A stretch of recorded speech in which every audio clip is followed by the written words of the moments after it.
GB হাসপাতালের blood bank সংলগ্ন স্থান থেকে চুরি যাওয়া স্কুটি শেষ পর্যন্ত উদ্ধার করতে সক্ষম হয়েছে পুলিশ। রবিবার সেই স্কুটি মালিকের হাতে তুলে দেওয়া হয়েছে। তবে চুরির ঘটনায় অভিযুক্ত কাউকেই পুলিশ গ্রেপ্তার করতে পারেনি। লক্ষ্মীনারায়ণ বাড়ি রোডের অভি চক্রবর্তী 26শে জানুয়ারি ওনার এক আত্মীয়কে দেখতে জিবি হাসপাতালে আসেন। হাসপাতালের পার্কিং স্থলে ওনার স্কুটিটি রেখে যায়, যার নাম্বার হচ্ছে TR01 AR6285। ঘন্টা দুয়েক পর ফিরে এসে দেখতে পান ওনার স্কুটি সেখানে নেই। সঙ্গে সঙ্গে জিবি ফাঁড়িতে উনি ঘটনাটি জানান। আমার একটা ফ্রেন্ড জিবি হসপিটালে ভর্তি আসলো, তো আমি জিবি বাজারে এখানে স্কুটিটা রেখে গেছি আর কি। তো যাওয়ার পরে ঘন্টা দুয়েক আসলাম জিবির মধ্যেই, তো বাইরে এসে দিই মানে স্কুটিটা অন দ্য স্পট নাই আর কি। তো আমরা আধা ঘন্টা বা 20 মিনিটের মধ্যে ওরকম খোঁজাখুঁজি করে স্কুটিটা পাইছি না। তারপর এখান থেকে জিবি আউটপোস্টে যাই, গিয়ে সেরা তারপর এখানে গিয়ে মানে একটা কমপ্লেন করি যে আমার স্কুটিটা এখান থেকে নাই, হারানো গেছে, জিডি এন্ট্রি করা হয়েছে। তো এখানে তখন রাজু স্যার আসলেন, তো উনি নিজের হাতে নিয়ে এসে আমার মানে খুব সাহায্য করছে এবং খোঁজাখুঁজিও করছে। ওই দিন পাওয়া গেছে না, পরদিন সকালবেলা ঠিক 11টা-12টা হইব আই থিঙ্ক। তো ফোন করছে, তো গিয়ে বলছে লিয়ে যেতে কাগজপত্র লিয়ে, তো ওই গিয়ে নিয়ে এলাম 27 তারিখে।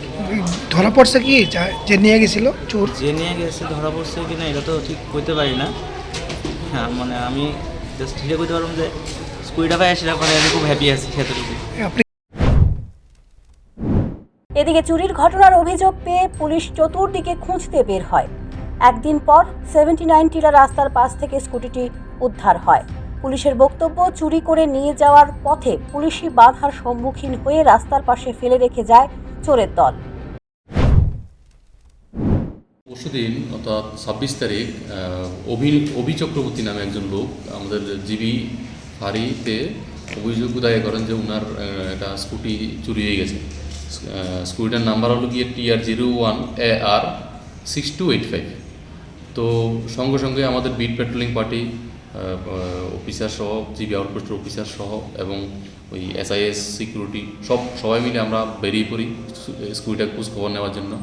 পরবর্তীতে বিট পেট্রোলিংয়ের সহায়তায় আমরা স্কুটিটাকে 79 টিলা এলাকা থেকে আমরা উদ্ধার করতে সমর্থ হই। পরবর্তীতে আজকে আমরা এই স্কুটিটাকে, এই যে স্কুটির ওনার অভি চক্রবর্তীর কাছে আমরা হ্যান্ড ওভার করি। এটা কি চুরি হয়েছিল না কিভাবে রিকভারি করা হয়েছে? কাউকে ধরা হয়েছে? এটা চুরি হয়েছিল, অস্বাভাবিক চুরি। সঙ্গে সঙ্গে পুলিশ অ্যাক্টিভিটি থাকাতে হয়তো বা নিয়ে যেতে পারেনি, স্কুটিটাকে ফেলে রেখে চলে গেছে। তবে পুলিশ যদি সক্রিয়ভাবে কাজ করে তাহলে রাজ্যের কোনো স্থানেই চুরি, ছিনতাই, ডাকাতি, শ্লীলতাহানি, খুন, ধর্ষণ ইত্যাদির মতো অপরাধের ঘটনা ঘটবে না। কিন্তু অত্যন্ত দুঃখের ও পরিতাপের বিষয়, পুলিশ সেইভাবে কাজ করতে চাইছে না। এই কারণেই এই ধরনের অপরাধ আজও রাজ্যে ঘটে চলেছে। Bureau report, news prime Tripura.